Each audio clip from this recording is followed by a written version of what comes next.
राति आउँदाखेरि पानी परिरहेको थियो मजाले पानीमा आएर सुत्यो अलिअलि बिहान उठेर ड्युटी जाम भनेको त आमा यार हिउँ परेर ध्वस्तै भयो त यार। अब गर्मी सिजन सुरु भयो भनेर 2-4 दिन त गर्मी जस्तो पनि भएको थियो, टेम्परेचर 8-10 पनि पुगेको थियो। आज बिहान रुमबाट निस्किन्छ त यस्तो छ हालत यार।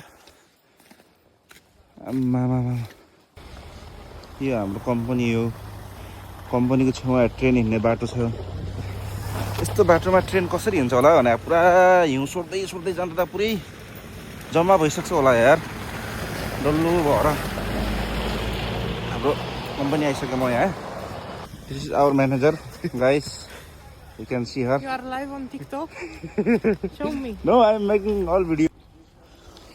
यताउता गर्दै बल्ल म मेरो काम गर्ने ठाउँमा आइपुगेँ यार। हाम्रो कम्पनीमा, हाम्रो कम्पनी चाहिँ कारवासको कम्पनी हो कि। यस्तो यहाँ सेल्फ हुन्छ, फेरि कारवासको कम्पनी हो। कसरी काम गर्ने हो र यार।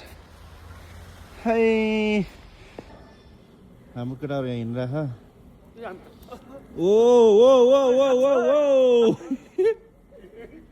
त्यो त पछि खुट्टामा भित्र छिर्छ त यार।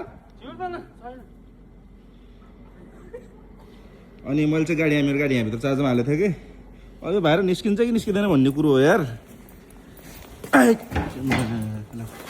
पुरै हिउँभरि भित्र छिरेछ यार।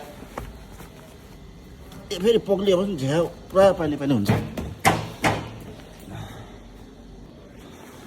प्राय मैले मेरो गाडी चाहिँ बाहिर चार्जमा लाउँथेँ, आज भित्र लाएर चाहिँ ठिक रहेछ। नत्र भने यस्तो हुन्थ्यो अवस्था यार। यहाँ यस्तो छ हालत। बल्ल ड्युटीमा आयो, गाडी छ यहाँ फसिसक्यो चार्जमा हालेको गाडी। अब मैले त गाडी निकाल्नु पर्यो। अब हिउँ सोहेको कार्यक्रम यस्तो पो हुन्छ यार। कहाँ गयो हाम्रो केटाहरू। उता एउटा मान्छे त्यहाँबाट आउँदैछ, त्यो एउटा पागल हाम्रो कम्पनीको पागलदै हो।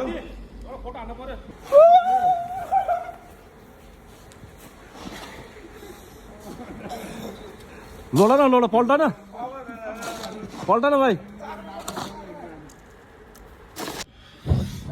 हिउँमा मेरो गाडी फसिसक्यो है। यहाँ पुरा गाडी निकाल्ने खुसी भइरहेछ। केटाहरू यहाँ पुरै लागि परिरहेछ नि हिउँ सोर्न।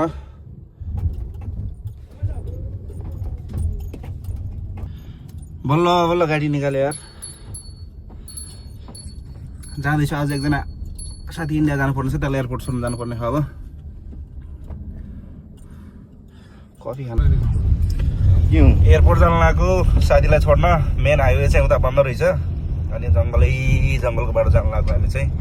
हाम्रो एकजना साथी इन्डिया जानु लाग्छ। इन्डिया